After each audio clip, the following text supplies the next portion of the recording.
Okay. it's still not, but thank you, but that's what You're I tech did. savvy. Yeah, and it's still not, I'm choosing my Logitech camera and it's not doing, it's funny that the audio is working. I wonder if I try, I'm going to try going out of the meeting and then coming back. So, That'd be sorry, fine. sorry about that. That's fine. Well, it does say on this tag that he's a troublemaker. I was just about to say something about he's going to be speaking about pronouns, and I never thought about troublemaker as a pronoun, but I guess it is. Can you hear me, Jim? Yes, yes, we Okay. can. Good.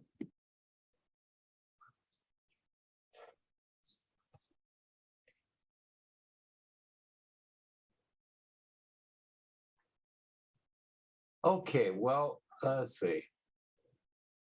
Recording in progress.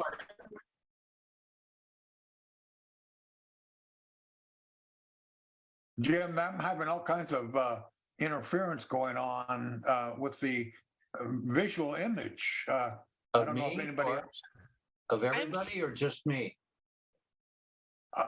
I don't know. The top of the image screen is just it's all just kind of flickering around. I was just in another meeting and that was pointed out to me too. I'm really not as shaky as I look. Honest. I was trying to figure out what's going on. Zoom made me do it. But we'll persevere anyway and call this meeting to order at 5:31.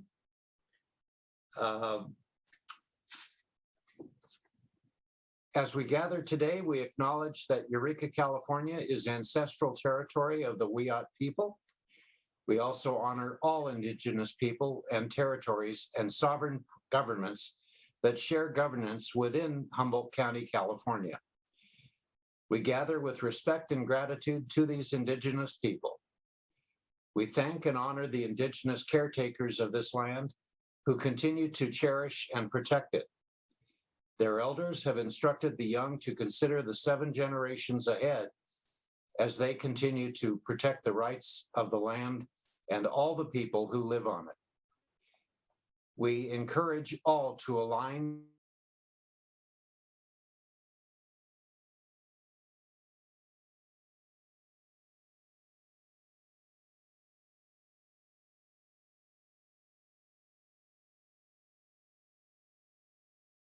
Recording in progress. Thank you. And we will continue by saying this is a reminder of our function to aid in the eradication of discrimination in housing, employment, education, public accommodation, race, religious creed, color, national origin, ancestry, physical disability, mental disability, marital status, gender, sexual orientation, socioeconomic status, civic interest, or other factors. Ours is an advisory commission whose primary purpose is to recommend actions to the Board of Supervisors that may address issues related to human rights in our county. And with that, Carol, if you'll take the roll, please. District 1, Jim Glover. Here. Carol Larson, here. Bird Lochte. Here. District 2, Larry Miller. Here. Diatso Perkins. Here. District 3, Guy Arnoff. I'm here. Jamie Jensen. Here. Ellen Murphy. Not yet. Not yet, okay. District 4, Mary Lyons. Barely got here, but I'm here. And I have Alyssa Norman. Here. She's here for the first time. District 5, Lisa Sundberg is excused. Kimberly Wiley. Here. So we have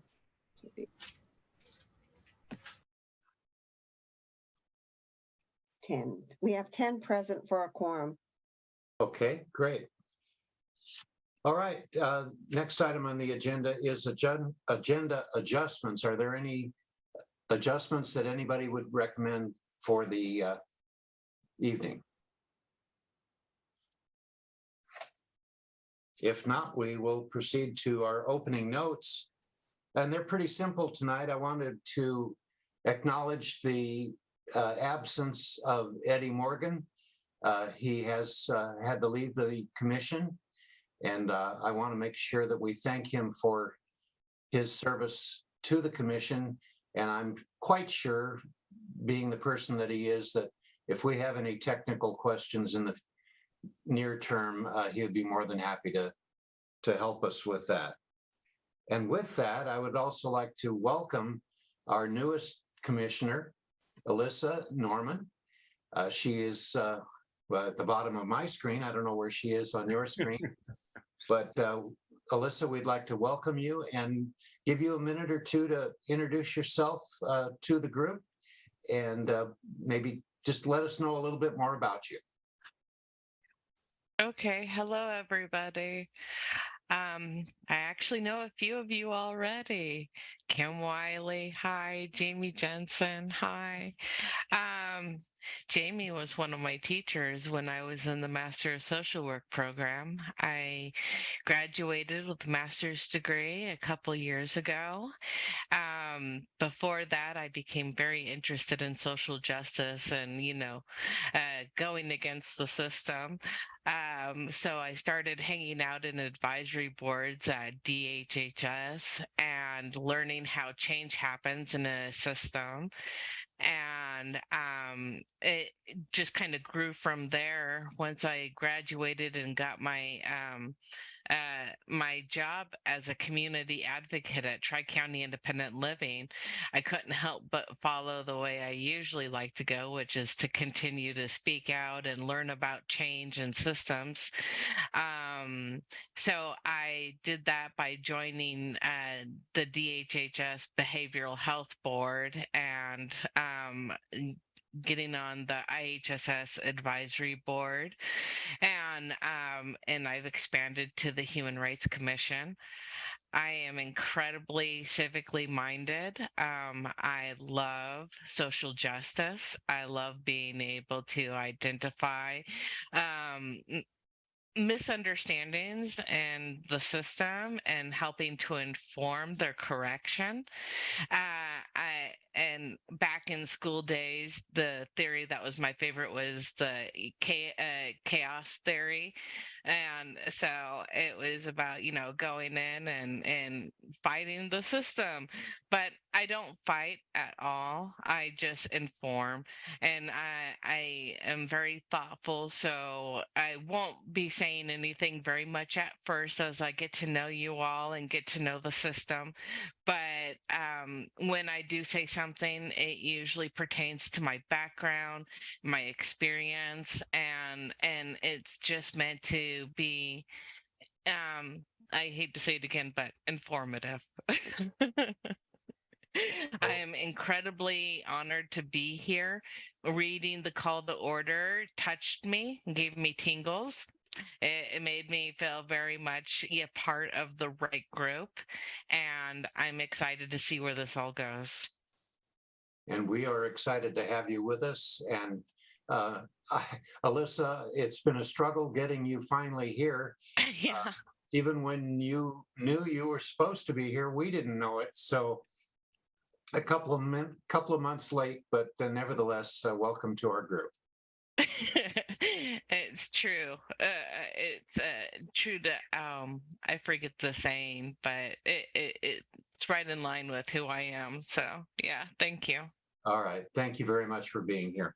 I hate to interrupt, but Jim, am I the only one who's seeing your head moving No, like your you're not. You're not, and there's absolutely nothing I can do about it. Okay, good. I just want to make sure. Okay, sorry, guys. No, Welcome. It's good to meet you, you're Alyssa. not hallucinating or anything like that. Only one corner of the screen. That's a weird hallucination. I think I know you too, Alyssa, from somewhere, but it's great to, I like your story. Thanks. Thank you. All right, next item on the agenda is the approval of the minutes of the January 5th meeting. Are there any additional items, Carol? Bert sent her recommendations for corrections for typos and some misspelling. I really appreciate those, Bert, and I already submitted them into the minutes. So they're there. Okay, then we will not need to consider a motion. We will consider the minutes approved as presented or as amended. Okay. Next item on the agenda is the treasurer's report from Guy. All righty. Another boring treasurer's report. No, I'm just pulling up our statement from January 31st. For those of you that don't recognize Groundhog Day, we're now in February. Our balance hasn't changed. We're still at 476.90. So we're still totally flush with money, although I don't think I can make it to Cancun and back with that funding. Oh, darn, you could try. Yeah, I know. And I guess, and don't tell me the joke is old. I know it is. Other than that, the only other treasurer news I can give you is I did add Mr. Glover's name to the bank account so he can actually access it. So it's not just dependent on me in case anything happens or I go blank too. We're set for that. And the other news is I believe we had our first billing that was paid for by the county. I haven't figured out how to read the statements that they produce, but I'm pretty sure I'll figure it out. I do have help on that, but that's good news too. But Oh, yeah, it's unfortunate that we don't have access to our account the way county departments do, but I was told that there's probably no way that that's going to happen. But whenever we need a statement of any kind, they'll produce one for us so that you can be updated. So I would suggest once a month, maybe just prior to our meeting, getting an updated version and seeing if anything's changed. I'll probably, at this point, quarterly, because I mean, obviously we're not doing very much with the fund yet, but when we start actually spending some money or at least putting in receipts, then it would make more sense. But yeah, that's true. That's true. Okay, any questions or comments on the treasurer's report? Yeah, I have my hand up. Oh, I'm sorry. Were you able to talk with anyone at Humboldt Area Foundation to get that transferred to our account? Yes, they, I was going to mention it a little later, but they are in the process of closing out our account for the human trafficking fund in the amount of $511.91. I've had an email from Craig Woods to that effect, and I don't exactly know how long that process will take, but we should have that added to our total that Guy just gave us rather soon. Yeah. Thank you. And thank you, Bird. That reminds me too, we did submit a grant money for the human trafficking with the McLean Foundation. I did turn in some paperwork on that. I have not heard anything from them yet, but they usually have about a week, 10-day turnaround, so probably fairly soon. Thanks for the reminder. Good, thank you. Okay, at this point, I would like to introduce our guest presenter for the evening. I already have a question for him since I committed a faux pas earlier in the week in response to an email that referred to somebody as them or their, and I said her. And I had no reason to assume it was a her. So I hope that Mr. Terry Raymer can educate us all a little bit on pronouns and the proper use of them so I can apologize. Mr. Kramer or Mr. Raymer? Jim, I couldn't get my camera to work, but I think I can still share. Are you able to allow me to share my screen? Because it says it's host disabled right now. It should be okay now. All right. There we go. Okay. So are you all able to see this okay? My screen? Yes. That's Yeah. good. Okay. Maybe it's better that you can't see me. So I'm going to give an apology at the beginning of my talk because my talk wasn't so much directly about pronouns, but rather how we talk to patients in a medical setting, and that included pronouns. In general, the way we speak to patients certainly includes that, and I include that in my discussion. But I am a diabetes provider, and so a lot of my work is framed around the way I look at diabetes, and that includes taking care of transgender people, of course. And it's very interesting. Right now, I'm working with a transgender male who is pregnant. And that is, presents some challenges in just how you're working with and speaking to the patient. So it's really important, I think, that we attend to these things. But you'll see that this kind of might seem a little bit out of bounds for what you're directly wanting at first and how it pertains overall. But I think it's kind of an interesting to think about these issues. And I just want to point out, coming to medicine with some humility in that. There's a quote by this fellow Voltaire from the 18th century. And I think while our forms of entertainment have become more sophisticated, we must remember as providers when we come to the patient that it isn't us that makes the patient better, it's the body's ability to heal. And for instance, when we give antibiotics, the person won't heal without an intact immune system. Or when we put a cast on a broken bone, it's that magic of the bone healing that really does the healing. We're just putting that into a situation where it can heal. So a lot of the things that we do in medicine are that way. And, it's important to come with some humility to our work. In regards to thinking about these ways, the way we talk to patients, my best teachers have been patients in reflecting to me when things were hurtful or didn't work or I didn't communicate well with them. Of course, colleagues, especially nurses in the diabetes educator community, have helped with this. And then other colleagues from the fields of psychology, medicine, and anthropology.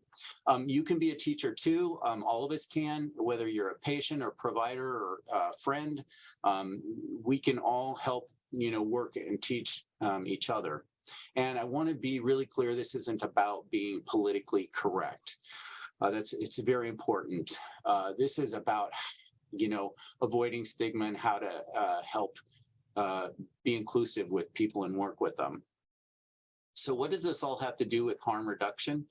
Well, the original talk that I gave, I was asked to talk at a harm reduction summit, and that's not really in my, my bailiwick. So I had to really think about this kind of deeply in regards to my work. And the way we comport ourselves and the language we use when we're working with patients in a medical setting can either create healing or cause harm. And it's really, I think that's the sort of the heart of this. And stigmatizing people, not honoring their wishes, can't create a healing space when we're working with them. And then I wanted to also, before I kind of launch into things, point out that it's really important that we as providers help people understand the language that we're using and the concepts that we're trying to help them with.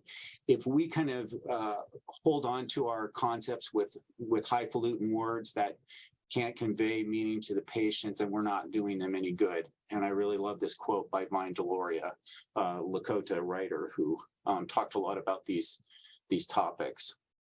So although this isn't a trans person, this is an example of a patient that I wanted to bring to you that shows how important it is the way we talk to and think about when we're working with people in this regard. So this man, X, is a 55, and this is one perspective. He's a 55-year-old diabetic who's had diabetes for 24 years. He refuses to check his blood sugar levels and is non-compliant with his medication regimen. He tends to eat on an irregular basis and is non-compliant with his diet.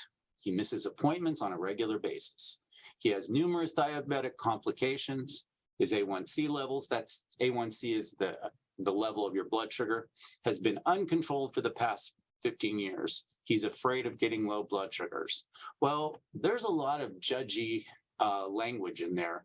And I think you can see things like, you know, he misses appointments on a regular basis. Well, maybe he's, you know, busy with his work. There may be reasons for all these things. And this kind of makes him sound like he might be some sort of a criminal. But we can take that same patient, and if we sit down and talk with them about what their situation is, we learn this. Those were all statements, by the way, that were taken from his medical history by different providers and a lot from the hospital when he got admitted to the hospital. So I wasn't just making that stuff up. That was terms that were actually used in his case. So when I sat down with this gentleman, this is what we came up with. So X is a 55-year-old Yurok man who works for his tribal fisheries and is on the river for work for much of the time seasonally. He has lived with diabetes for 24 years. Checking his blood sugars is challenging because in his fisheries work, it's hard on his fingers. It makes it hard for him to work, and he can't really check them when he's out on the river anyway. He tries to take his meds, but he has been plagued with numerous side effects like loose stools from metformin and other issues. Insulin timing is a challenge for him as well. Low blood sugars feel very dangerous to him when he's out on the boat especially. He has a supportive wife and enjoys fish, fruits, and veggies, which they grow. So that sounds like pretty healthy food, right? And his A1C has been out of target range for years because of these challenges. So now this is a completely different person, right, than the first fellow that we described. So let me go. I'm sorry, I'm going backwards here. Let me go forward. So let's start to take apart this language a little bit. The term diabetic. I would like to propose that human beings aren't defined by their conditions.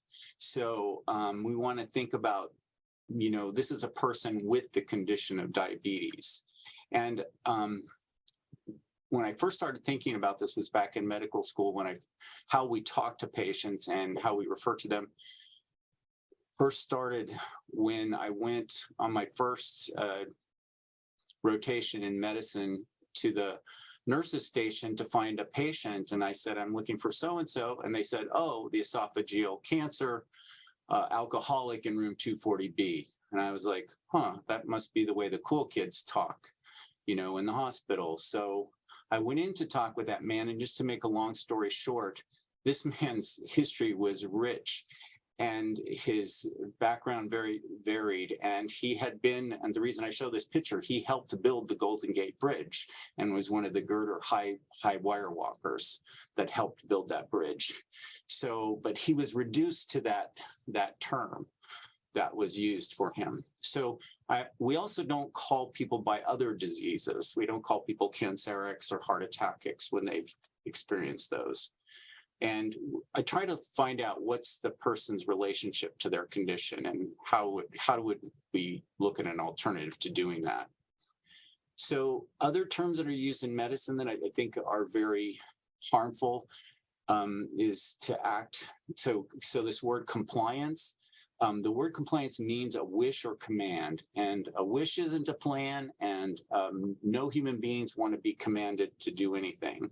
So when you say a person is non-compliant, this sort of says they have some sort of willful intent, or they're not behaving well, or they're failing. And propose when I'm working with people that we reframe this. Think about the patient's priorities and problem solving. The language we use in our head, or when we're coming to our patients, affects how we care for them, even if we're just thinking these ways and not saying them out loud.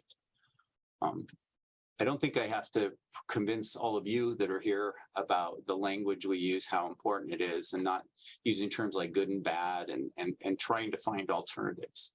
Also, I like to talk about denial when people are in a process. Denial is a protection mechanism.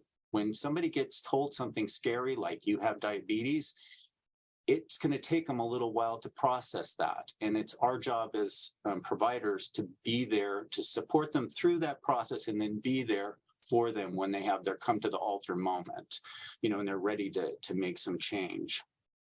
And we don't really control things, so I try not to talk about control and telling people should and shouldn't, because we don't want to should on people. Refuses, all these kinds of terms, I'm just going to kind of go through this, but we want to try to be observational and descriptive when we're working with our patients. And that will include, the principles that I'm talking about here include all kinds of things, and including working with transgender and transgender youth. You might, when you're working with a patient, when you're trying to help them come to something new or different, you might feel some frustration or exasperation, but I think it's really important to ask about their obstacles. Like, for instance, why wouldn't you want to use insulin? Well, my dad, when he went on insulin, 2 months later, his kidneys failed, and they have that association in their mind. And same thing with working with transgender and pronouns. You want to be curious. What does that mean to you to be called by your proper pronoun? How is that important to you? So we want to kind of approach this with curiosity instead of, I think all of you have the buy-in to this, not to be judgmental in those circumstances. So just in general, we want to use non-judgmental language, things that are free from stigma, strength-based, respectful, inclusive, and collaborative with our patients. There isn't anything inherently wrong with the language we use, but we want to find out, is it in the best interest when we use certain, for instance, if you don't use you make a mistake on the pronoun, I'll talk about that a little bit more. It's not inherently wrong. Is it in the best interest of the person I'm trying to serve? And then working with people who have any kind of chronic condition or any situation which patient action can bear on their outcomes is about engaging them in a way that works best in their lifestyle, in their current lifestyle. So we want to try to fit the therapy that we're proposing into the patient's lifestyle, not fit them to our therapy or press them into our little box. This is the part where I think where Carol picked up that she felt that this might be helpful to this group, but we want to, think these principles apply to a lot of things. And when we use pronoun preferences, we engage our patients in a collaborative way.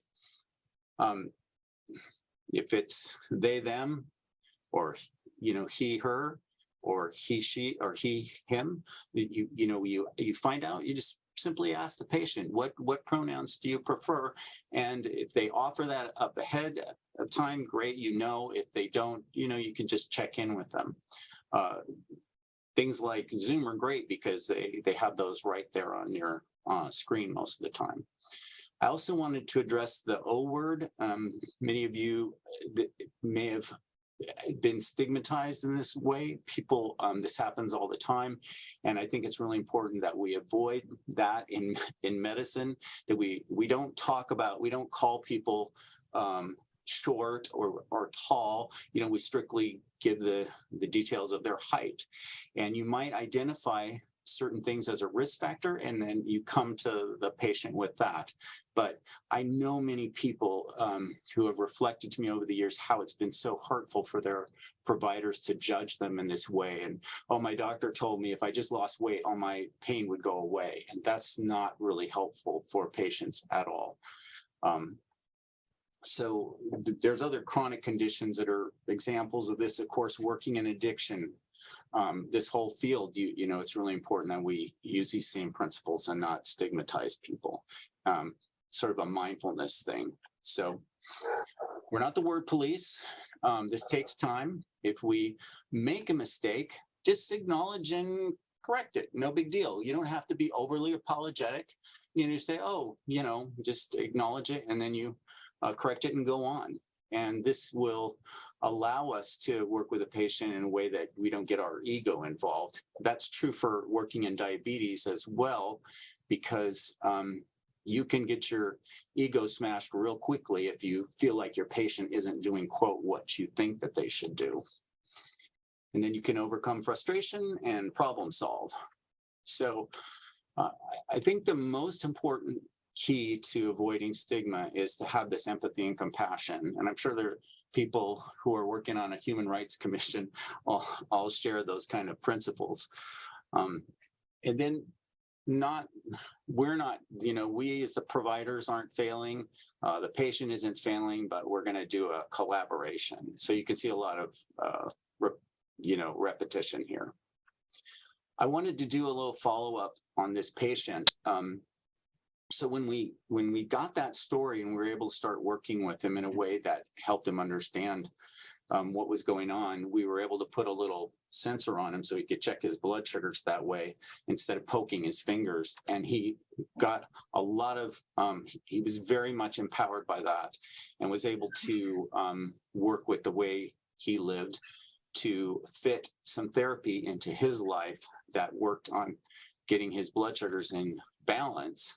And he got his blood sugars down from an average of 326 down to an average of 146, which is a very healthy range. So working with the patient in their place, and this, you know, of course, these principles will apply to transgender, to people in addiction, and all those kinds of principles, all those kinds of situations.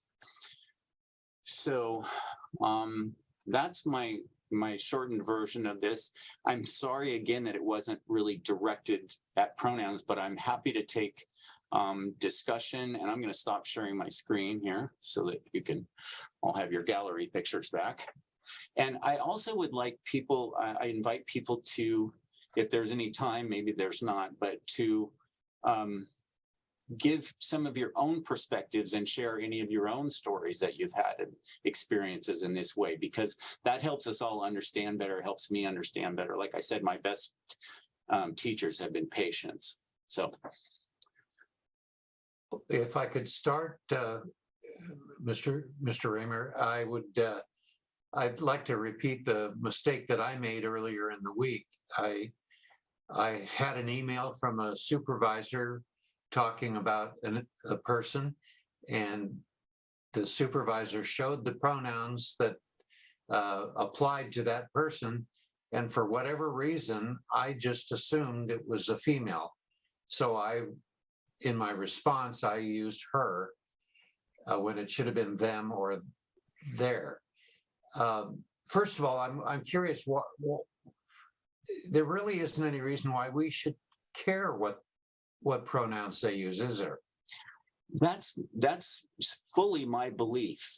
This applies not only to pronouns, but to every aspect of somebody's life. Why is it important who this person wants to love or in what way?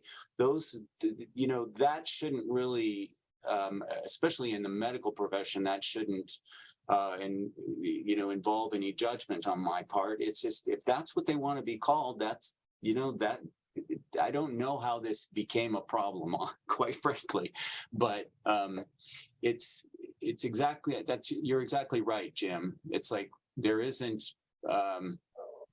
really a reason to not honor that person and respect, exactly what they want. Yeah. But that especially applies to them, dealing in the medical field. Oh, I think it's important in your everyday dealings, but when I'm working with patients, it's critical. absolutely. Mary was next, and then Alyssa. Hi, Terry. I wanted to thank you, first of all, for your observations and for sharing some of your things. I'm a teacher locally here, and I have a special affinity towards my transgender and LGBTQ students as they navigate the pathways moving forward. And oftentimes we think, and we work a lot on having them learn their identity. And I actually have a couple of my students were doing a research project all the way back to the 1930s, and having them identify and recognize that transgender or non-binary is not a new thing. It has been here for a long time, and for my students to recognize that that it is there, and we've always been able to I don't know what the right words I'm trying to look for, but there's an appreciation for that when students were able to take that thread all the way back and recognize that they're historically connected to something that has been there, and teaching my students perseverance and patience as our culture begins to re-navigate. That's my dog. If I talk, she barks. To re-navigate those waters and to try to understand. Go get your rope. And to try to understand. Go get your rope.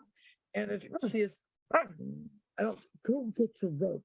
Anyway, it's been really empowering to see, to form LGBTQ clubs and to recognize our pronouns, and to talk with English teachers about how they can be a singular term.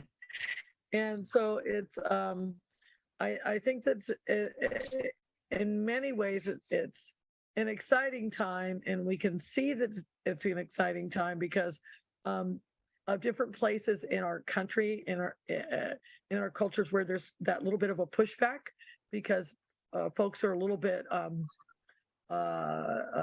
like you said, we should all not have to worry about it, but I think that there's really strong progress being made.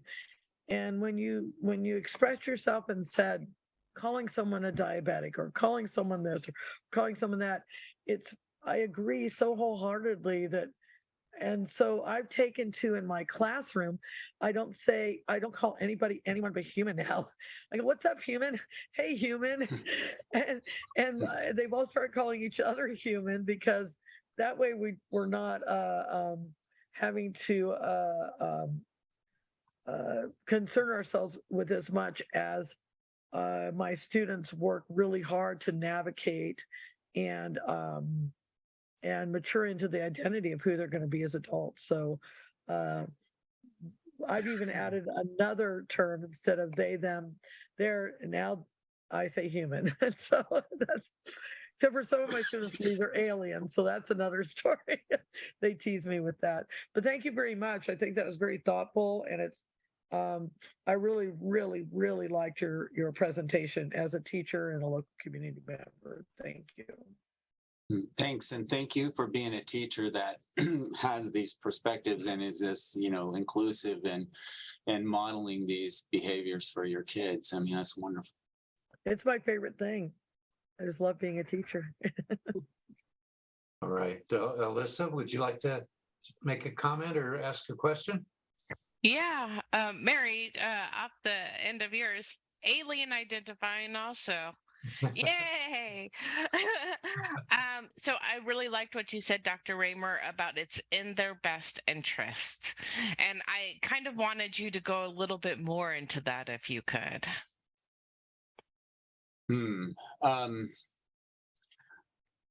I I don't know how to embellish that too much, much more better than just the plain statement. However, when we're engaging a patient in the way that they want to be engaged, then we're allowing them to be partners with us, and take, give them the power back. When people are in medicine, it often feels like we're holding the key or the power or something. And I do not like that concept, when I'm approaching a patient. You want to give that back to the patient. So it's in their best interest that we engage them in the way that they want to be engaged. I don't know if that's really answering your question or. Yeah, absolutely. That's actually a recovery model. And the recovery model is taking the nation by storm and bringing up equity in people's lives when it comes to receiving treatment from professionals. So I think it's absolutely fantastic. Thank you. Good. Yeah, I people kind of wonder, like, how come you have a pretty good success rate with working with your patients over there in the program? And I had to tell them I'm no smarter than the next dude. It's just that we try to sit down with the patient, engage them where they're at in their life. So. Apparently, you're a little spurter. I don't know about that, but yeah, thank you. I wanted to make mention that if you wanted a sort of perspective from a younger person, really more direct about the pronoun issue, there's a wonderful youth in our community. It's Amanda Colgrove's daughter, who speaks very eloquently and from a personal standpoint on this. And if you ever wanted to have that discussion, you could have Carol contact her through our work. Amanda, her mother, works here, but I've heard her give a talk on this issue specifically. And it comes from a youth, which is really much more important to have that perspective. You guys can't see me, but I'm an old dog with lots of gray hair. And I'm speaking from experience, but it's not the same as being that person who's in that circumstance. So, well, if I know Carol, she's already written down that name, and we'll be planning on that for the near future. Anyway, are there any further questions or comments? Because we will need to move on. Mary.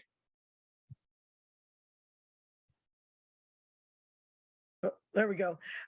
Where do you work? I notice you're saying, unless you don't feel comfortable saying it, I don't think I got that part of it. Oh, I'm sorry. I work at United Indian Health Services. I'm a family physician who got involved with diabetes, some 20-something years ago, sort of by accident, and just got off on into that field. And I still do, kind of general family practice, but from, it's mostly applied to diabetes at this point. I am not a diabetologist or an endocrinologist, but I do have a lot I worked as the Alaska area regional state program director for their diabetes program up there for 5 years.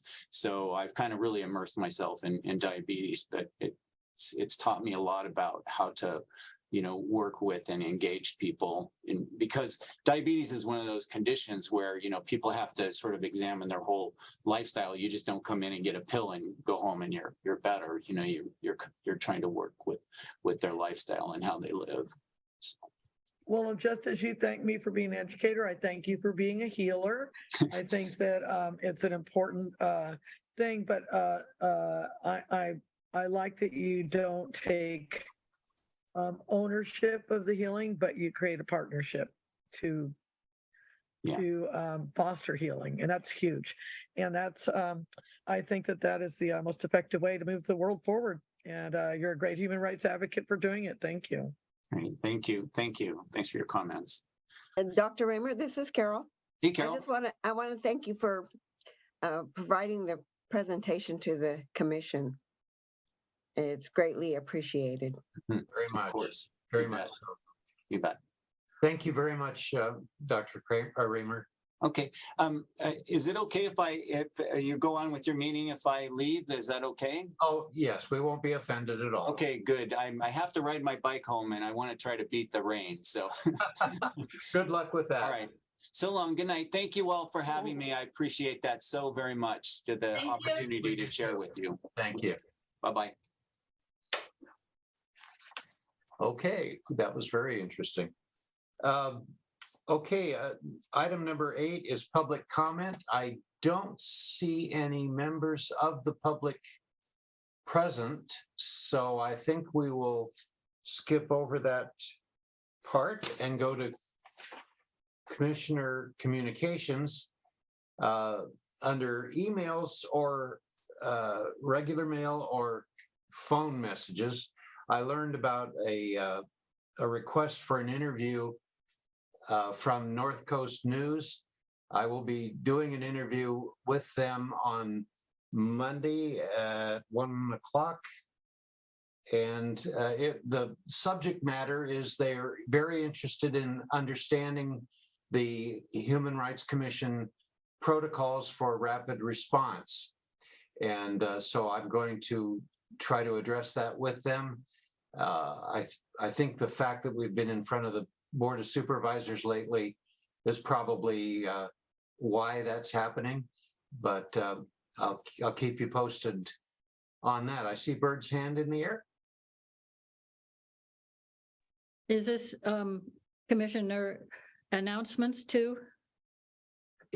That would be next. Yes, that's it. You're right. Okay, well, I just wanted to let the rest of the commissioners know that Jim Glover has been chosen as the to be honored at the League of Women Voters State of the Community Luncheon in April. He is being honored as a community volunteer and will be also honored with, also honoring the Humboldt County Children's Author Festival. So if anybody would like to get an invitation to the luncheon, please let me know and I'll see that you get one. If I had known you were going to do that, I wouldn't have called on you.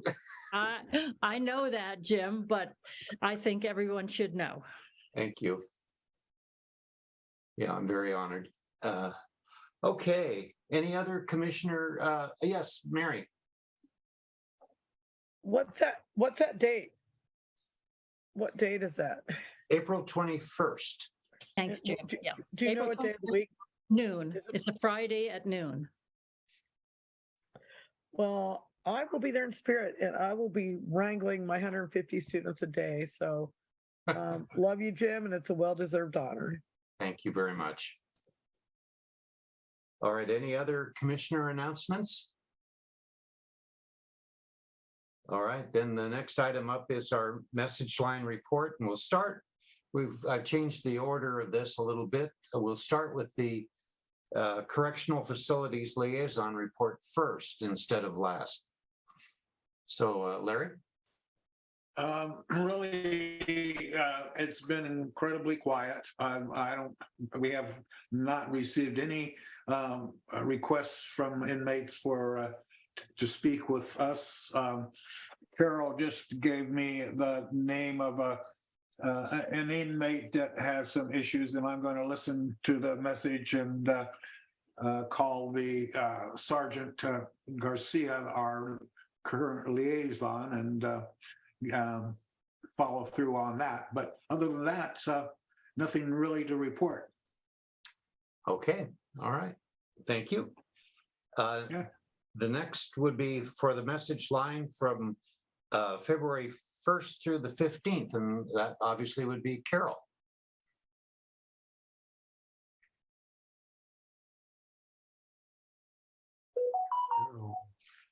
Okay.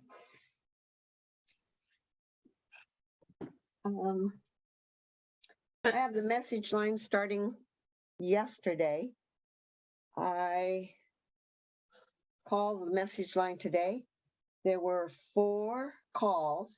The first caller was asked for a roster of the commission, and I referred this to Chair Glover. The second, the caller left a name and a phone number only. The number I called and left a message for him to call back, and for the reason for the call.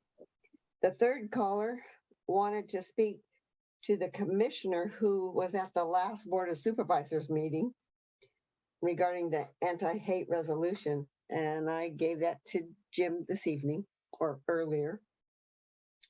The fourth call was a caller that left a message for Mr. Miller, Larry, which I also gave to him this afternoon. That's all I had. Okay, great. The just to follow up on Carol's report there, the request, well, it wasn't so much a request as a demand for a roster of all the commissioners.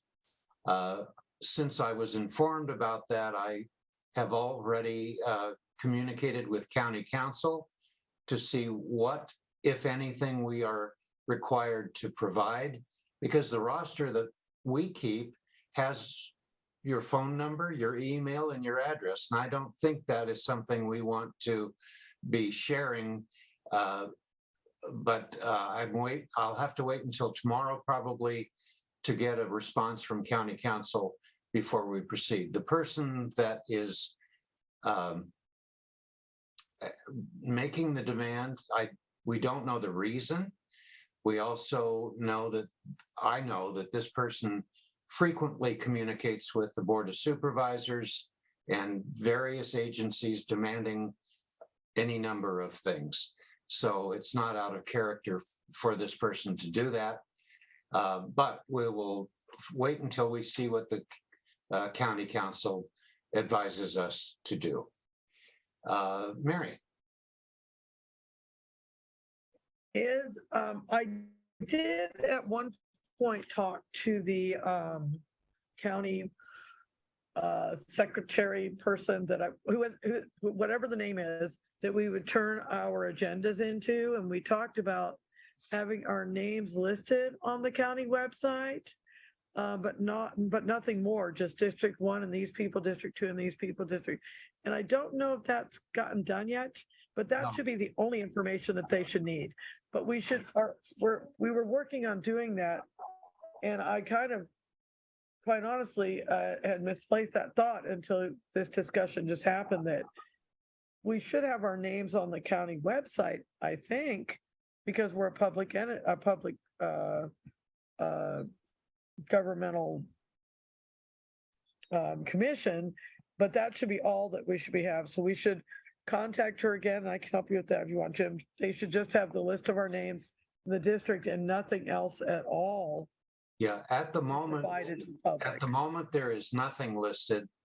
Okay, she and I did discuss that, and it's a possibility that she would add that to the website, so we could do that. I think after we hear from County Council, we'll have a better idea as to exactly how to proceed on that. It's certainly nothing we wish to conceal from anybody, but I don't want to be giving up personal information just without giving it careful thought. Right. Yeah, exactly, Jim. I did. It just kind of fell by the wayside that I was working on that a while, probably a year ago, somewhere in the middle of the pandemic. I was working on that. Well, we'll pick it back up again. That's great. Well, our names are public information because we are appointed at a meeting of the Board of Supervisors. So I think we could put those out without even talking to County Council. That's public knowledge, but I don't want any other information to go unless we are required to do that by County Council. I would agree with that completely. I think that's what we're going to end up doing, but since I've already sent the email to County Council, I thought we may as well just wait to see what her response is. Okay.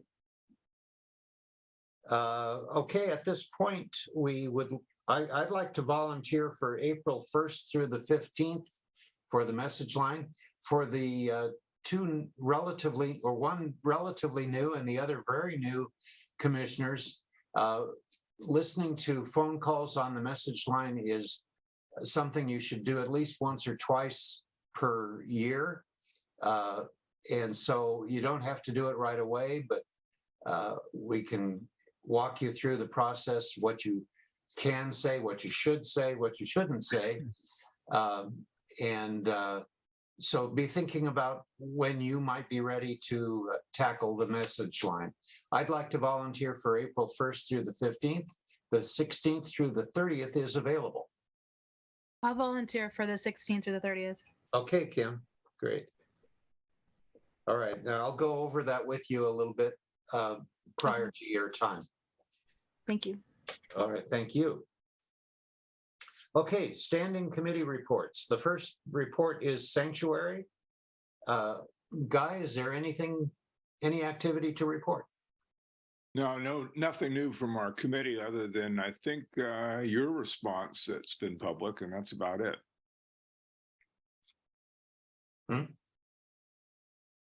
My report? My what? I think your response on, I think you had something in the press, some statements that you made. Oh, I'm talking all the time. Okay, great. All right. The next item is the Human Trafficking Education and Eradication Standing Committee. The only thing I have to announce there is, again, what we have coming back to the coffers of the Human Rights Commission will be $511.91 sometime in the next few weeks, I would imagine.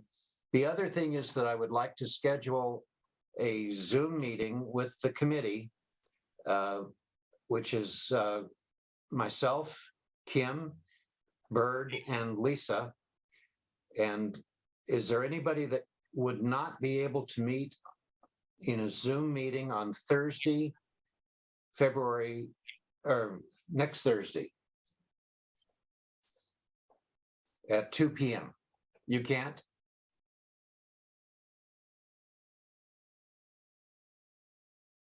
At 2 p.m. you said on Thursday? Yes. Is that what you said, Jim? Yes, it is. 2 p.m. Yes, I can do that. All right, then we will schedule a meeting for that time. It won't be a very long one at all.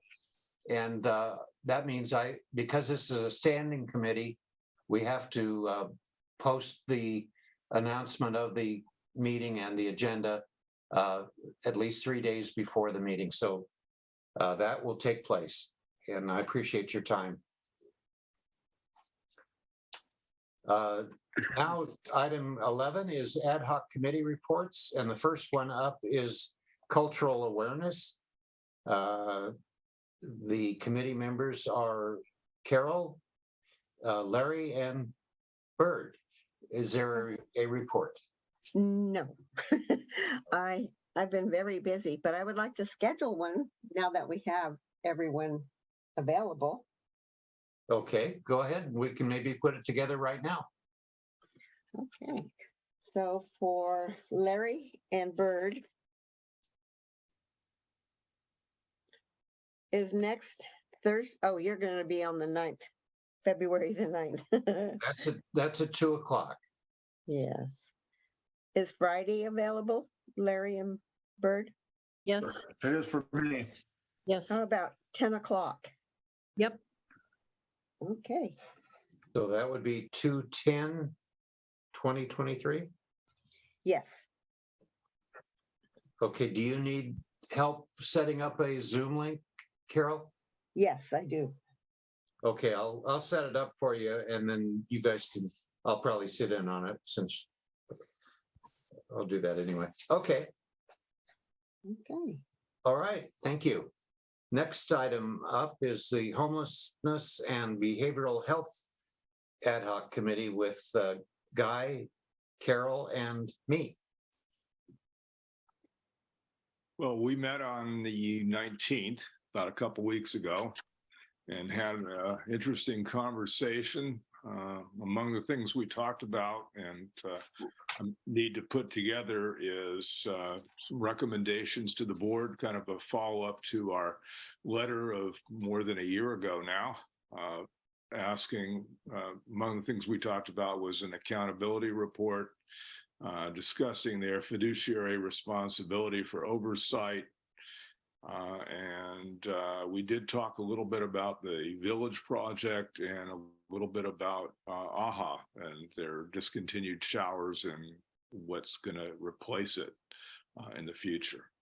The only other thing that we did touch on was the next article that was published in the Mad River Union, I believe, a week ago. So that's in there, which did incorporate some of the discussion that we had as a group. Okay, any questions for Guy? Alyssa? How do we go about joining these committees? Volunteer. Let us know what you're interested in and we'll see if we can't have more than 4 people on any committee because that would constitute a quorum of the commission. But if a committee has 4 or less people and you're interested, just contact me and we'll take it from there. Thank you. You're welcome. Okay, next committee is the Survey Results and Policies Committee. Ellen isn't here tonight, but I can tell you that this committee is expiring at the end of the month and that the survey and the summary of the survey have been posted to the website for the county. And so I think that actually completed the work of that committee. The intention is to do a new survey later this year, perhaps, to build on what we learned and try to learn a little bit more about the community that we represent. But we'll be talking about that more in the future. The next one is the logo committee. This is Dotso and myself.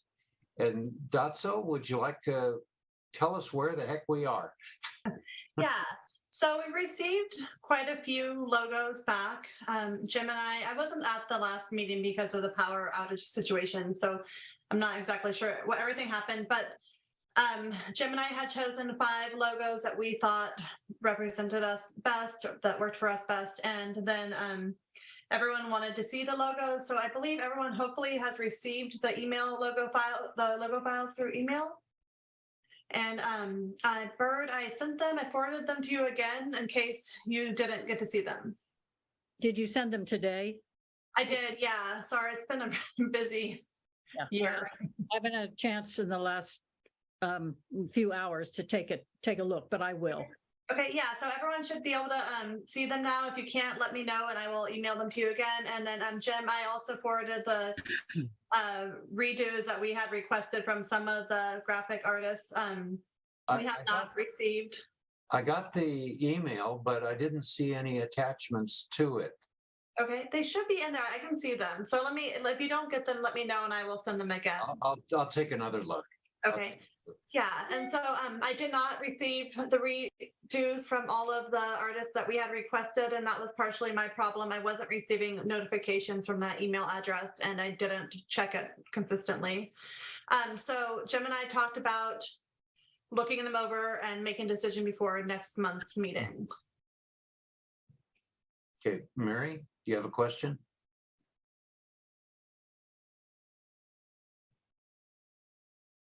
You know, I had read, I have the email here, and I read what Jamie said, which I thought was interesting, but I also, and I kind of was like, well, which one should I like or not like? And I started to write it back, but I just kind of wanted to bring it up instead. I kind of felt like Jamie about the logos, but that's not the point. We have to pick the best one of the ones that were submitted and at least award that to the person, whether we use it or not. And I like, remember the 2 hands ones? You had them in different ways. But I wondered why we chose such what I would call Rasta colors, because the colors that I saw just made me think of, I hate to say it, but another marijuana logo in Humboldt County is what I thought of the colors. And it made me wonder why we would even use colors. Couldn't we use 3 shades of gray because then it would be cheaper if we printed it on t-shirts. I mean, the more colors we add, the more expensive it becomes. Yeah. And so I thought to myself, or why couldn't it be beige, brown, and a lighter brown? But those three colors, I kind of took a frame shot and looked at it that way and thought if we would remove the colors, that one was more. Does that make sense to anybody else who reviewed them? I don't does, normally yeah. get that feeling, but that's the feeling I got. Yeah, I mean, if that was the one that we go with, I do understand. I mean, now that you're saying that, because that wasn't my initial reaction to it, but I do see where you're coming from. And yes, less ink is cheaper, less color. Right, the less colors is cheaper, and I thought if we did different levels of gray, because I've done other stuff with graphic arts, and I think it would look a little bit more professional than, another. I'm sorry, there's just a lot of them around Humboldt County. They're that color, and they're all related to, Yeah. Bird? I'm sorry, but I had a reaction to the ones that were the last ones that you sent. With one of them had two white hands, one had two black hands. right. That really doesn't work for me. I will have to look at the others, but those did not work for me. Exactly. These suggestions are all really great. I think what Dotso and I were, well, we didn't completely discuss this, so if I'm wrong, let me know. But I think since there are still some examples for you to look at, and some of them have been modified or will have been modified so that you can appreciate that they tried to address our suggestions. I think what we will do or should do is to send out the 5 finalists again, the latest versions for you to vote on by email. And you would score out of the 5, your top choice would be number 1, your second choice would be number 2, and so forth and down the line. If you don't like any of them, you put a big 0 in your email response, and we'll factor that in. And then at the next meeting, we can make an announcement of what the final choices were, unless there's any objection to that process. And I got a thumbs up, so that's a good. I did see the email when I can't recall who responded to it, that they weren't really fond of really any of them. It was harder. I was expecting that we would get a lot more interest and a lot more logo designs. I mean, several people reached out to me via email or social media, and really talented artists and graphic designers, and none of them actually ever turned anything in. And I mean, as a graphic designer myself, $500 for a logo, and it's a great, it's a good deal. So I thought that we would get a lot more interest. I'm a little bit surprised, and I do think that there were some good ones for sure, but there was corrections that needed to be made to some of them. Yeah. I was a little disappointed in the response, but we have made a commitment to award a winner. Yeah. And I think we've certainly extended the time as much as anybody could to make it possible. So if you guys will watch for some sort of a ballot along with the 5 finalists to be considered, and then please respond to that ballot, then Dotso and I can tally up the votes and see where we are. Yeah, and there's a couple still out that we haven't received back that we had asked for some minor corrections. So maybe once those are seen by everyone, they will feel like we have more options. Okay. Any questions for Dotso or on the subject? Okay, well, watch your email in the near future for some sort of a communication about the final choices. The next item on the agenda is the Indigenous Peoples Committee. And this would be Lisa, Guy, Gary, Guy, Larry, and Carol. Is there anything to report on that committee? No. Okay, all right. And then the last ad hoc committee is Junior Human Rights Commission report from Jamie. Jamie, it was nice to spend the weekend with you. It was very nice to spend the weekend with you, Jim. Hi, everyone. So we had an exciting month to report on this month.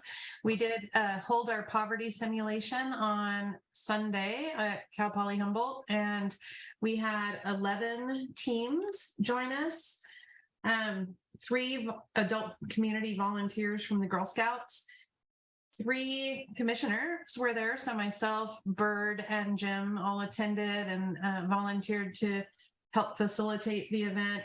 And then 4 Cal Poly Humboldt students, 3 from social work and 1 from education. It was a pretty exciting event. It lasted all day on Sunday, from 11 to about 3:30-ish. We met, we started with just doing some introduction to the simulation, ran through the simulation, which if you're not familiar with it,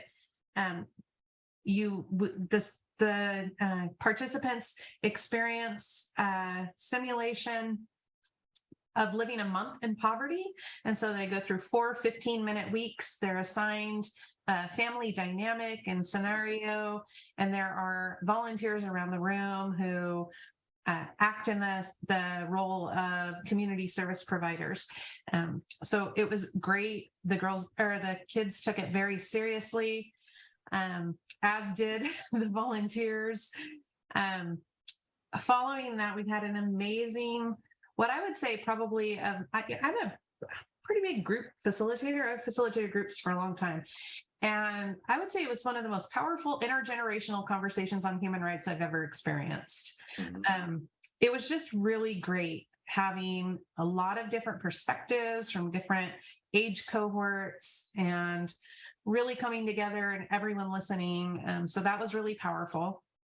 And then we moved into a little bit talking. Jim did a great brief presentation on the Human Rights Commission. And this was, if you remember, was in response to the survey that 80% of the teens who responded had no idea what the Human Rights Commission was or what we did. So Jim talked about that a little bit. We talked about the linkage between poverty and human rights. And then started talking about, we did some visioning conversations around developing a junior human rights commission moving forward. The kids had great ideas. They suggested using the poverty simulation in high schools to generate interest in the conversation of human rights. They suggested going to existing clubs at the schools, to meet with them and talk to them about the Human Rights Commission and invite interest that way, and potentially ask for nominations from those clubs or representatives from the high schools to be on the Junior Human Rights Commission moving forward. And they discussed talking to school reps and principals and advisors to be able to identify a champion in the school who would be able to help us get the word out to students and generate interest. So overall, I think it was a great success. We had smaller numbers than we anticipated, but it was still very powerful and a great experience. I don't know, Jem or Bird, if you have any comments you'd like to share on it.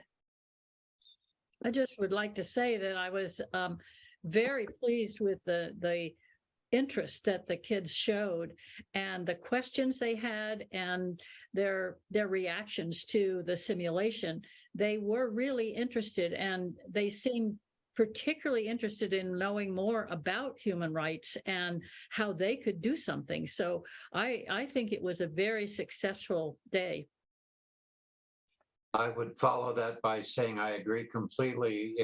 If you refer to them as kids, you're just not doing them justice, because these were very thoughtful individuals, no matter what their age. And I was very, very impressed with them. Absolutely. 100% agree with that. it was pretty exciting day. So next steps, our committee needs to set up a time to meet, and we'll. I'm glad, Mary, to see that you seem to be doing a little bit better and can get back in the conversation. I know, I see that. So I'll be reaching out to set up a meeting. And I need to reach out and contact the students. Some of the participants did say that they would be interested in joining a planning group for the Junior Human Rights Commission.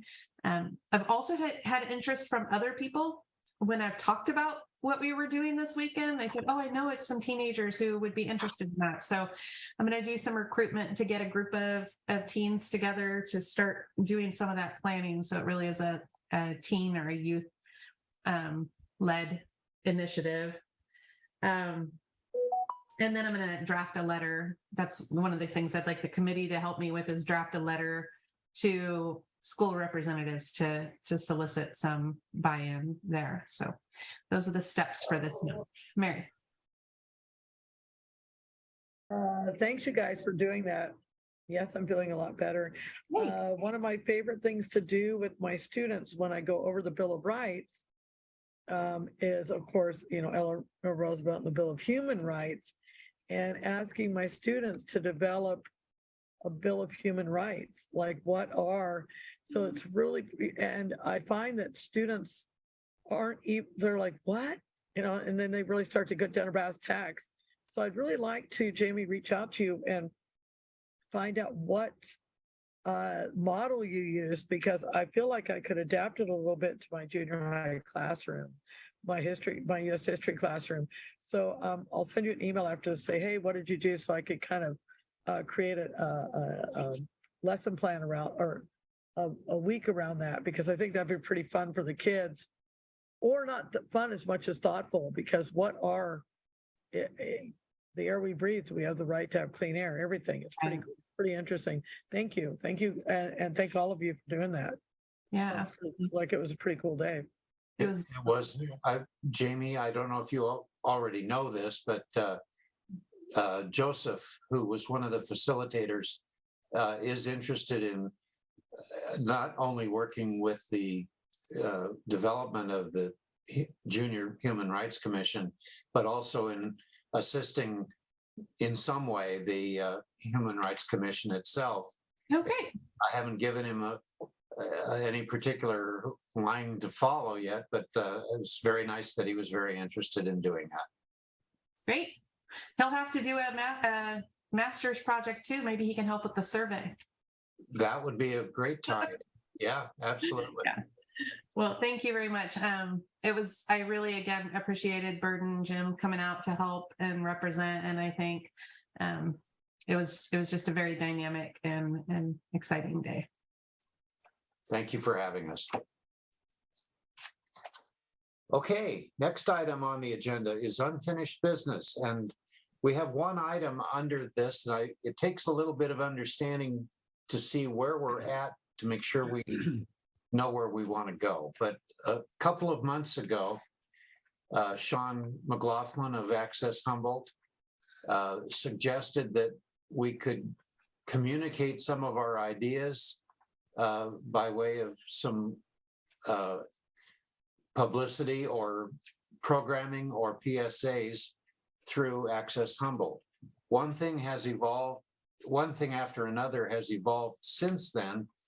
And a lady named Tracy Barnes Priestley has become very interested in working with us. She's actually affiliated more with Keat TV than Access Humboldt, but she is willing and volunteering her time to help us coordinate and produce professional PSA announcements to counter the negative information that is coming out of some quarters in the county. This is all stemming from the Halloween event back in October, and later the anti-Semitic literature that was distributed, and then the new attacks on the sanctuary garden in Arcata. So this is the origin of it. The thing about this project is that it isn't going to be free. And although Guy gave us some numbers earlier, we have actually access to a greater amount of money than that because we now have a budget with the county, and some of that money could be used to pay for professional production of commercials, which could be shown not only on Keat TV or Access Humboldt, but on all local media. These would be 30-second commercials, professionally done with a message from the various groups that are affected. They might have a common theme like a speaker, but the message won't be from the Human Rights Commission. It would be from the groups that are affected by the hate speech and the misunderstanding. And that's where I'd like to see us go with this. I'm not sure if I'm looking for a motion to approve of the project or just looking for your input, but we'd like to try to get these commercials, if you want to call them that, on the air in early April, if that's possible. Ooh. So I'd welcome your input and your thoughts on where we go from here. I think Larry was next, and then Mary Ann. How much is there a price tag on these? The cost We of haven't got a commercials? firm price tag yet because we don't know how many of the commercials we're going to produce. I know that one quote we have is $75 per hour for production, but I don't know how many hours it takes to produce. Maybe somebody like that so knows. I don't know, but there are some numbers that we haven't got nailed down yet. But if you want a number, I'm thinking maybe up to $2,000 total. But that would get us a lot of runs. The Human Rights Commission would be tied to every single commercial. So our name recognition should improve and the right message should get out. 2,000 is a lot of money, but we've never had any support to allow us to go to the public and give our message. So that's why I like the idea. Mary? No, I'm raising my hand a lot. Sorry, guys. So specifically, would we be trying to do a commercial? Let's say we were, would we do more than one commercial to focus on certain times, like kindness matters, being kind in November, or da-da-da, or da-da-da, or would we be trying to create an overarching message of, we want to be attached to the Human Rights Commission, be attached to it, but it isn't advertising Human Rights Commission, it's advertising human rights. Is that what I'm getting? Yes, you'd have groups. Promoting human rights. You'd have groups like Redwood Pride or Queer Humboldt representing perhaps the gay community or the LGBTQIA plus community. You might have somebody from Centro de Pueblo making a presentation. And then would we want to somebody? I've already talked to somebody from Temple Bethel about anti-Semitism. It would be their message, but we would be the vehicle for. So would we be kind of melting all those messages together into one message? They're separate messages. So it'd be $2,000 a piece? No. I think about $2,000 total, and I'm thinking 6 to 8 different 30-second commercials that could run on any number of times. I'd like to raise a motion that we create an ad hoc committee for this, because it sounds like it's going to take a little bit of discussion. So I'd like to raise a motion that we have an ad hoc committee called the Human Rights Commercials Committee. I don't know what else to call the Human Rights Commercials Committee. PSAs. PSA committee, and maybe have it just be a 3-month committee to have time to wrap our heads around what we're talking about. Does that make sense? Is there a second? Bird seconds it. Okay, well, that's a good way to proceed. Then is there any discussion on that? Okay, well, seeing no hands in the, Dotso. I guess this could be something that happened during the ad hoc committee meeting, but would this be like solely for TV or is this for social media as well, or both? There would be a social media component to it. If we can make the PSAs adaptable to both, that would be ideal. I believe that it's really easy to upload WAV files as MP4s. I mean not WAV files, but MP4s onto like YouTube and everything. Oh, I think we've got a volunteer for the committee. Well, that's assuming we vote Let's for it. approve the committee and then let's bring Alyssa on. Okay. All right. Any other comments or discussion before we vote? Okay. All those in favor of adopting the establishment of a new ad hoc committee, please indicate with a hand in the air. Yes. Okay. It's unanimous. We approve it. And it was recommended for 3 months. So that would be February, March, April. So April 30th would be the end date. Okay, are there volunteers? We probably, there's myself and Tracy at this point. Tracy's not on the commission, but she's totally so helpful. Maybe 2 other people that would like to volunteer to be on this. Okay, first 2 I see is Mary Ann and Alyssa.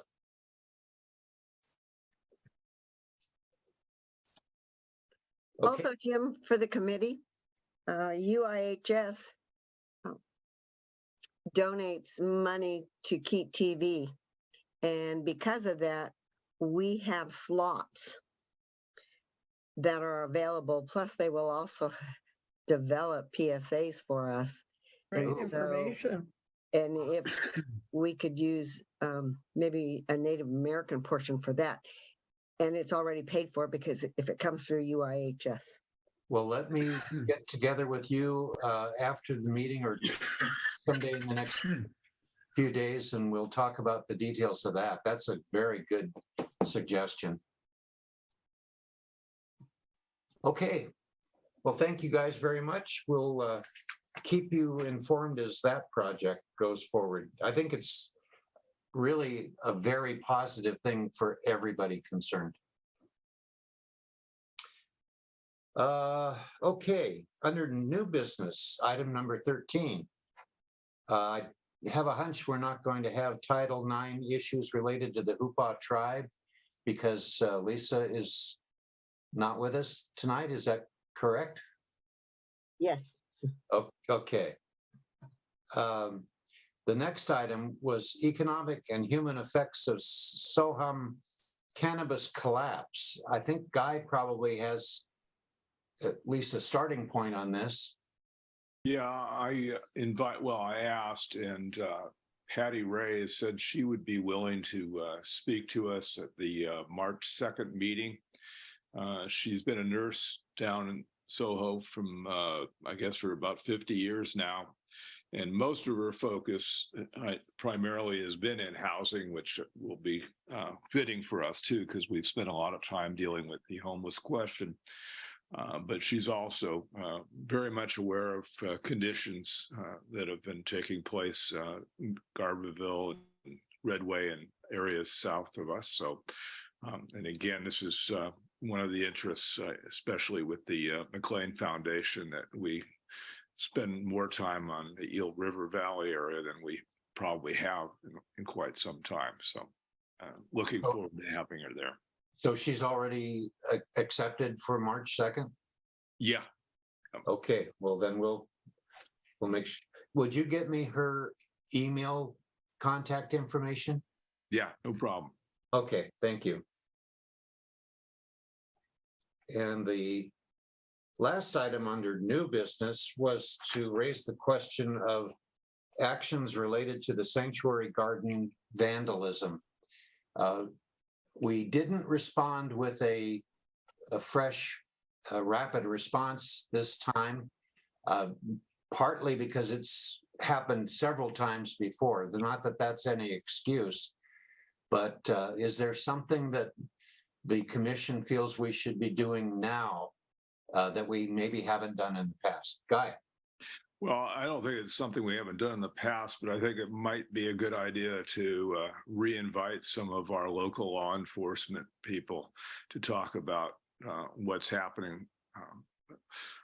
I know Chief Ahern would be no issue getting him to speak, and it would be kind of nice if we got our new chief of police in Eureka. He's promised to get together with me at least since, I don't know, 4 months now. So, it hasn't happened. So maybe we could push it a little bit and actually have him come and give us kind of a idea of what's happening in his community, and Chief Ahern can talk about what's been happening in Arcata, because obviously this has been a big issue. Perhaps we could have both of them the same evening in April? Maybe that would be, yeah, maybe that's a possibility. I could check with both of them. Well, do you mind making that? Yeah, no problem. I have been, making those connections for a while. I was going to ask one other thing, somewhat related to that. Do you know what's happened with the police review board that was being established in Eureka? Well, all I know is that I applied and I never got a response at all. Okay. So I was disappointed in that, but maybe somebody with the better tie was chosen. There is sort of related, there's a diversity, equity, and inclusion meeting at City Hall on Monday at 3 p.m. and I'm going to be attending that, representing myself first, but I wanted to see what actions they were going to be talking about there. Okay. But no, we didn't get represented on that committee. Kim? I'm a member of the Police Oversight Committee for the City of Eureka. Oh, So I've good. been on that committee for quite a while, like probably 6 months. Oh, Okay. good. They do have 2 openings. So I know that they had some changeover in the, new mayor, and then there were also new people working with the new mayor. So that might have been the issue where maybe applications got put in the wrong desk or, something like that. Because I know that when they took me on, I didn't even know I was going to be appointed until the day of my appointment. And then I went over to the meeting and, I did nobody really told me what was going on. So if you are interested, I would definitely just kind of push a little harder, maybe take the application in and even ask to talk to Kim Burgell directly. That would be a suggestion. Well, I think I'll give it another try. Yeah. For sure. Absolutely. And I also wanted, on this same note, I wanted to give information on a leadership summit that's going on through the city of Eureka. It's happening on Monday, and there was an email sent, I think through this, I think you sent it out, Jim. It was through Miles Slattery. I think that's the one I was referring to. Okay. I had a chance in the meeting, the police. 3 p.m. Yeah, and I had a chance in the police oversight meeting. We didn't have that because we didn't have a quorum, but I was able to talk with Miles about what the details were of that meeting. And he said that anyone was invited. They were targeting groups like Black Lives Matter, LGBTQ. They wanted, a lot of the people that wanted to speak out. They were kind of targeting those people as an audience for that to participate. But I think it's important that we have, people from all different groups, not just the targeted groups from the city. So anyone can be invited to that, and I'm going because I think it's important to represent all of the committees that I'm on. But yeah, I think that doesn't sound like it's going to be a lot of people there. So yeah, I would suggest if you can go. It's only an hour and a half, I believe. Great. Thank you very much, Kim. Mhm. Okay. You send that out again, Jim? The information, please? Yeah, I'll find it and send it out tomorrow. Thank you. Okay, at this point in the agenda, we are looking for future agenda items. I don't know if we need more, but we certainly can consider anything that we don't already have on our radar. Do we have oh, I can't even speak right now. Have we ever had a speaker from Betty Chin or Betty Chin herself presenting information about what they have to offer? I know we have discussed the shower situation, but Betty Chin does have a calendar that's sent out every month. And it includes showers. It includes, job related things. So I didn't know if that was something that this committee has No, done before. we have not had her, at least not in my memory. And do you have any connection?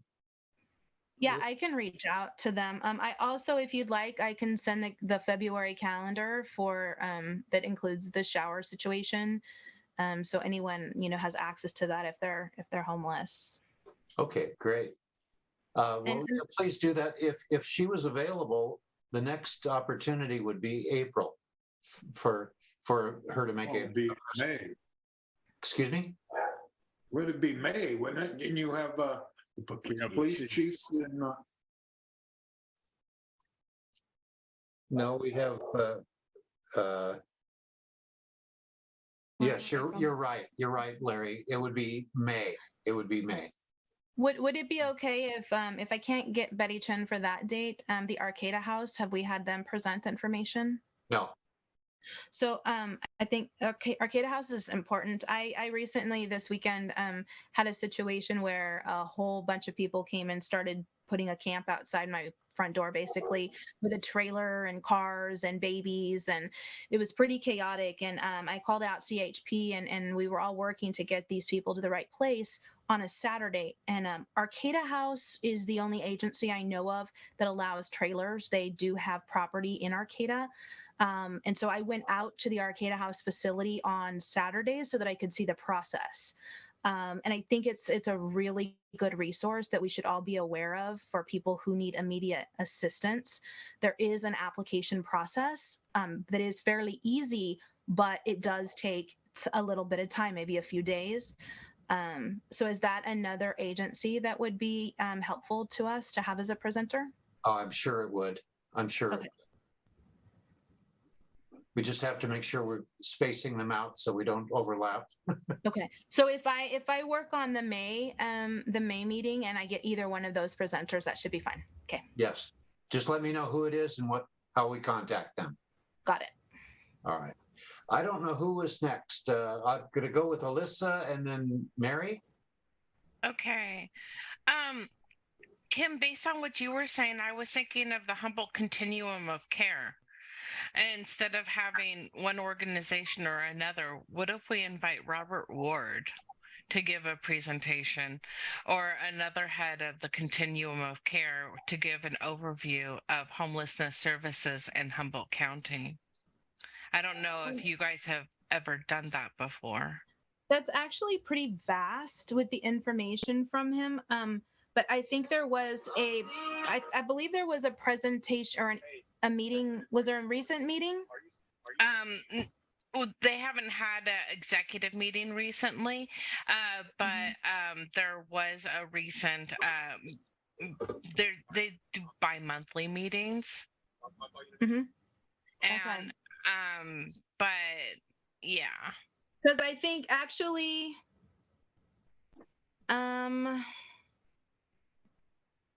I can look through my calendar and see when the next meeting is for the continuum of care, and I can send that information to Jim, and then he can disperse it. However, so I'll send all my information that I have to Jim, and then you can review it.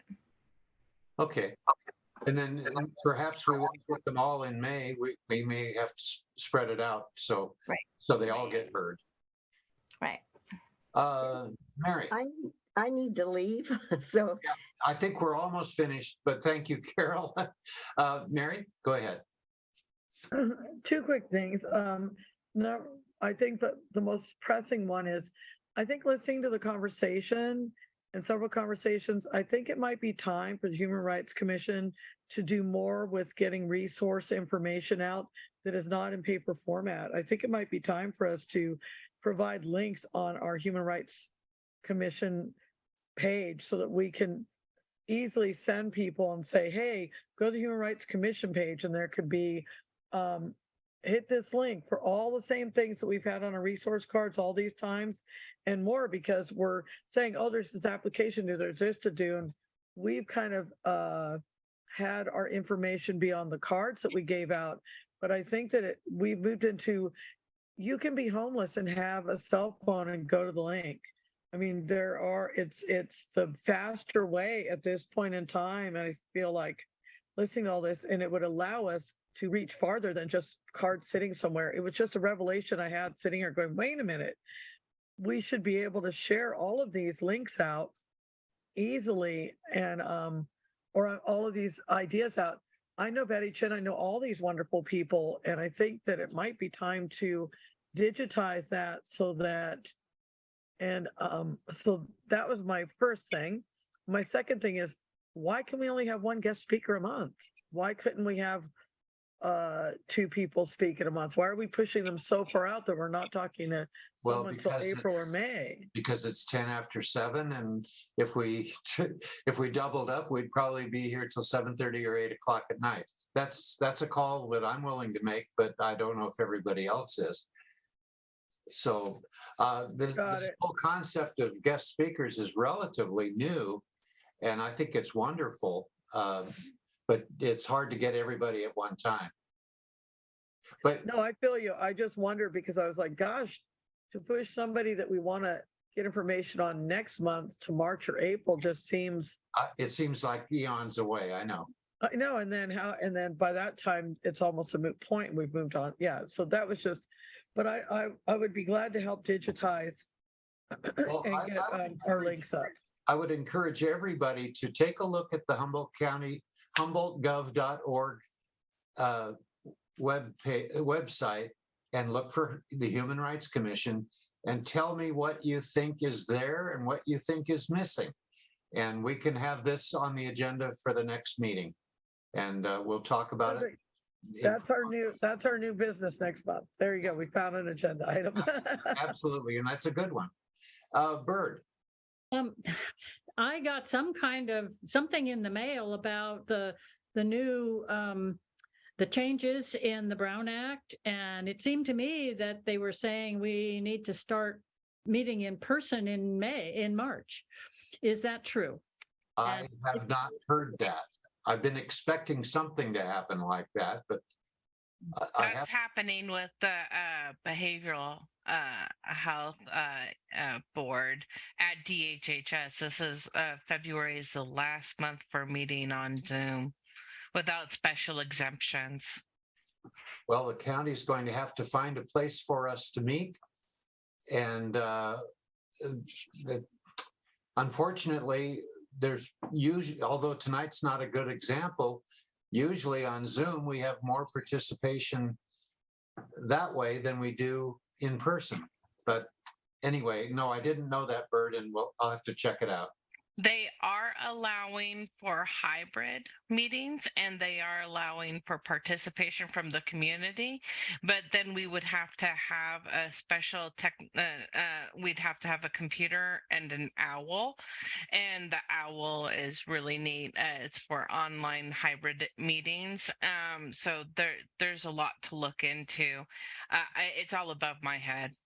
Yeah, and I think it's above our budget too. Was that people commissioners could attend by Zoom, but they were limited to twice a year, and they had to have a reason for it. And I think, if I recall correctly, the rules are that you have to have a posted agenda at each of your homes if that's where you're meeting from. It's very cumbersome. Yes. I'll check into it and let you know what I find out. I'll Thank you. bring snacks to the first one. Nice to see you guys in person.